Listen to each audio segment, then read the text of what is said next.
ایک صحابی کا پاؤں بھاگتے ہوئے ہمارے نبی کے پاؤں پہ آن لگا، آ پڑا، تو وہ جوتا تھا، جنگی جوتا، ہارڈ قسم کا، تو آپ کو تکلیف ہوئی، تو آپ کے ہاتھ میں ایک چھڑی تھی،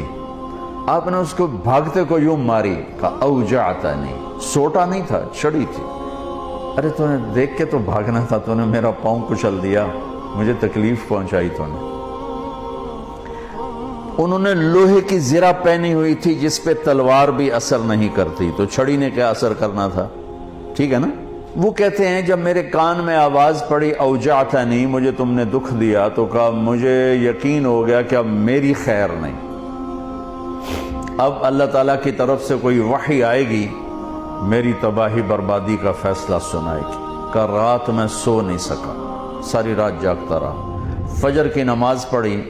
تو اعلان، اپنے خیمے میں پہنچا تو اعلان ہوا کہ جس شخص کا پاؤں اللہ کے نبی کے پاؤں پہ آیا تھا وہ حاضر ہو جائے، جس کا پاؤں نبی کے پاؤں پہ پڑ گیا تھا وہ حاضر ہو جائے۔ کہنے لگے، میں نے کہا اللہ ہو گئی نا گل پوری، اب پتہ نہیں تیرے لیے کیا سزا آ رہی ہے۔ کہ میں ڈرتے ڈرتے پہنچا، آپ تشریف فرما تھے، آپ نے مجھے دیکھ کے تبسم فرمایا اور فرمایا کہ میرے بھائی، کل میں نے آپ کو چھڑی ماری تھی، وہ پاؤں والی بات ہی چھوڑ دی، کل میں نے آپ کو چھڑی ماری تھی تو میں اس پہ معافی مانگنے کے لیے آپ کو بلایا ہے۔ میں آپ کو پہلے کیا بتا چکا ہوں کہ لوہے کے لباس پر تو تلوار اثر نہیں کرتی، تو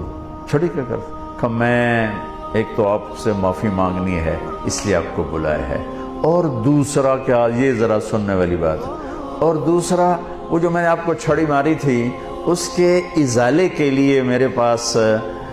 ایک ہی تجویز آئی ہے ذہن میں، اللہ نے ڈالی ہے، یہ میرے پاس 60 اونٹنیاں ہیں، میں آپ کو گفٹ کرتا ہوں، لے جائیں۔ 60 اونٹنیاں، عرب کی سب سے قیمتی متاع